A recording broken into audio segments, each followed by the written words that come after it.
Well, hello, the Road Church, and Happy New Year. Happy 2023. I can't believe that we're at this time already. It seems like the last few years, at least, have gone faster than all the others before.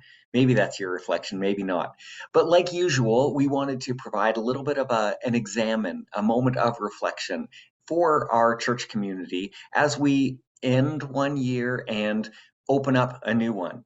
And hopefully it's not just, the time for feeling guilty or the brief reprieve from guilty feelings where we promise ourselves, hey, we're going to exercise more, we're going to eat better, read our Bible, we're going to count to 10 before we lose our temper, we're going to volunteer, we're going to practice our craft. We're going to keep a journal every day. All those things are great and part of the human experience, but we want to reflect on God present in our lives.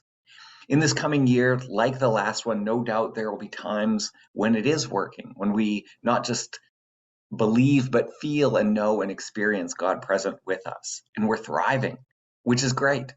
There's also going to be times when things don't work the way we thought or hoped, when we're knocked off course and disrupted from what we thought were our goals. And sometimes those disruptions are, profoundly off-putting, and sometimes those disruptions are an opportunity to appreciate things anew and to reassess our lives anew. All of that is real. All of that is part of our experience. All of that belongs. But through it all, I think what matters most is that we know God present, that we know the divine love speaking to us, that we learn to recognize that voice of God's love, speaking to us inclusion, speaking to us invitation, and inviting us to live more fully present, just as God is present with us, with friends, with strangers, with family members, with work co-workers, etc. As our vision statement says, to live more fully into God's dream of making all things new, starting with you and me. Not that we might gain access to God's love that we don't have already, but that we live into the love that's freely given and freely received, as the song goes. Okay, so we are going to do a short examen process. Now, I'm not always the go-to guy when it comes to contemplative reflection, but this little Ignatian practice of reflection is one that the Road Church has endorsed, and hopefully it's life-giving to all of us. So I've shared with some of you before this cute little package, which is the daily examen, and maybe in the chat I'll share some more info about how you can get your very own, or just contact us at info@theroadchurch.ca and we'll let you know how to get your very own examen. But I'm going to walk through this little process. And it's a good time for reflection. We're not going to be able to stop or give each step in the examen enough time, or the time that it deserves, but you can always hit pause or, write these steps down and use them in your own practice of examining your life. All right, so I have these little cards I'm going to start with, and it starts with the simple announcement, the examen. It's a simple practice that helps you come home to yourself and to divine love. The examen is about befriending ourselves and the sacred. Like Jesus said, we can be the friends of God. So this prayer, because the examen is really a prayer, reminds us of that, where we look at ourselves, knowing God is present, wanting to have communion with us, both as individuals and collectively. And we can repeat this every year, but also every day. And it starts with, number one, give thanks, gratitude. What are you thankful for in this 2022 year that we are just wrapping up, just finished? Don't think too hard, but what's good? What pops up to your mind? Maybe it's as little as, I've got warm tea or coffee, and a comfy chair, and this nice sweater that I got for Christmas that keeps me warm as I'm listening to this silly examen. That's a start. Maybe it's a lot bigger than that.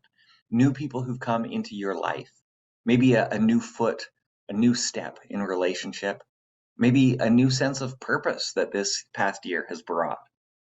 Maybe not. Maybe it's hard to find something we're grateful for. Maybe it's just the breath in our lungs, the hope of God with us, even when we're not experiencing it yet.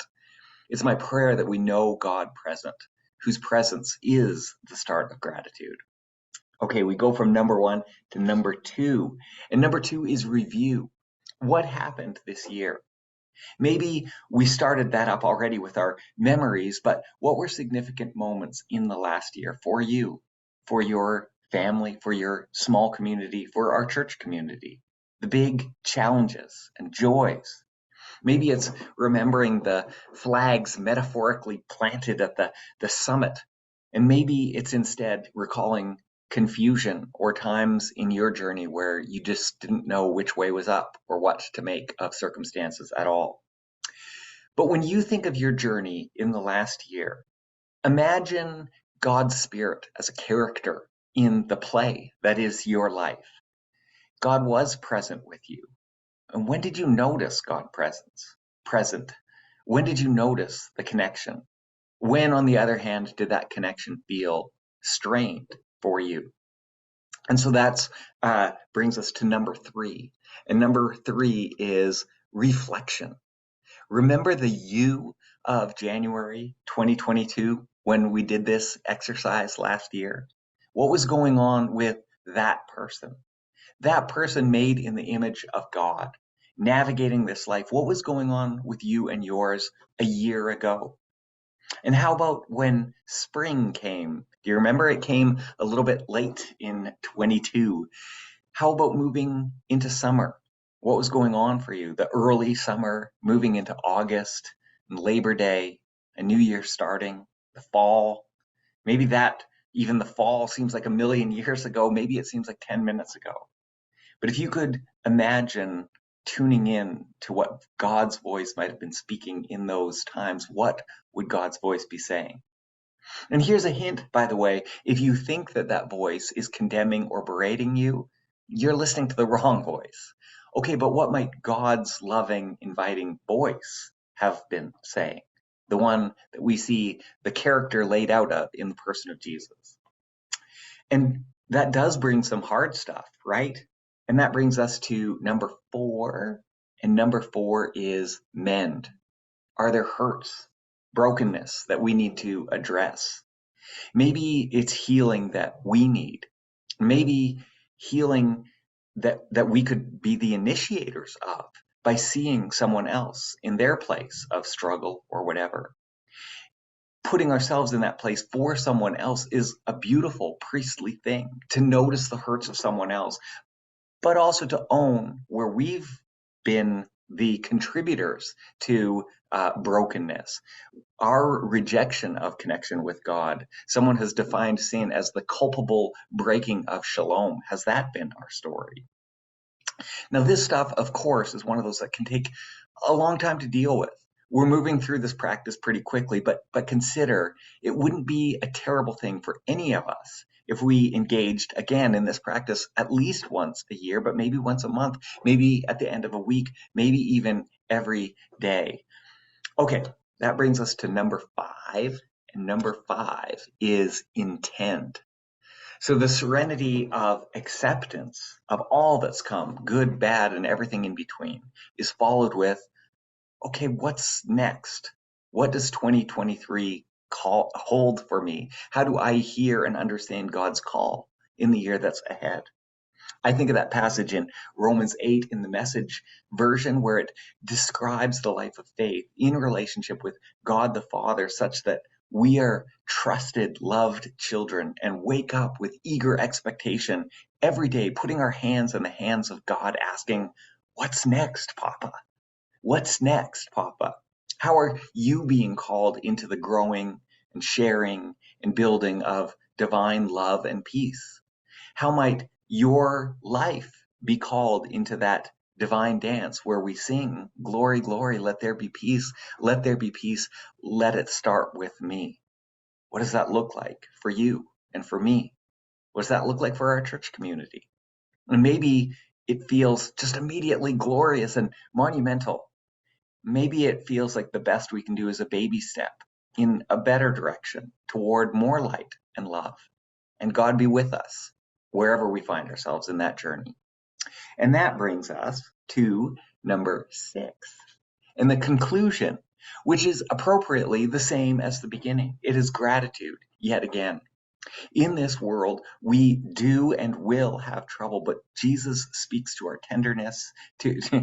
Jesus does speak to our tenderness, but Jesus speaks to us in tenderness.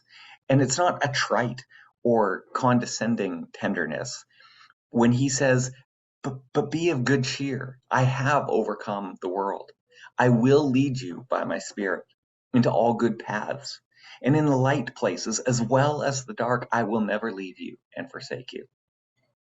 So the Road Church, with that, Happy New Year to you and to me, to our community, to all our families, to all the sub-communities and relationships that we represent. The Lord bless us and keep us.